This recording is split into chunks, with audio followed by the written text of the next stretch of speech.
bawang. Tayo ay magluluto ng pork caldereta. Sunod natin ng sibuyas. Tumatalsin po. Kamatis. Dahil marami po kami kamatis, nilagyan ko po ng kamatis ang ating pork caldereta.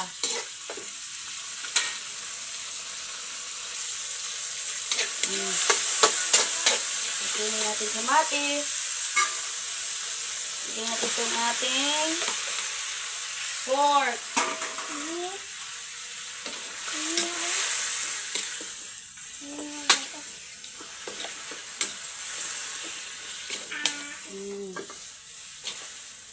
Napakuluan ko na po yung pata ng baboy, saka po yung buto-buto, pinaghalo po natin ang pata ng baboy at ang buto-buto.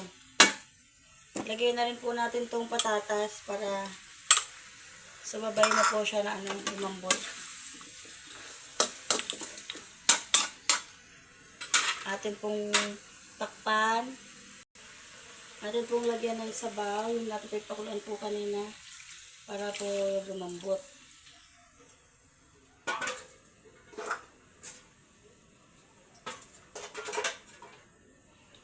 Yan po. Lagay po natin itong ating tomato sauce.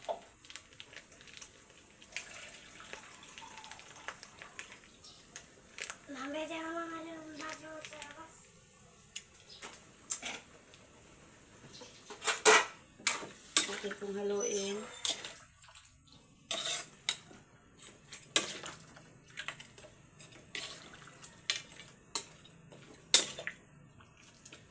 Ito po ang version natin ng caldereta. Yan po. Lagyan po natin ng peanut butter. Pampasarap po. Wow. Nasa inyo na lang po kung gusto nyo pong dagdagan ng peanut butter, pero dahil marami po kami peanut butter dito sa bahay, nilagyan ko na po.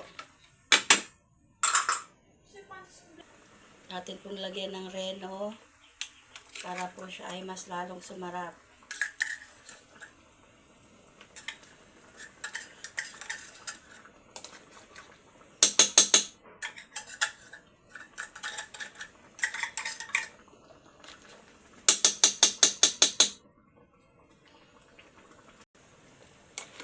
Atin pong haluin para mag-mix na po yung ating mga nilagay na tomato sauce, liver spread, saka po peanut butter.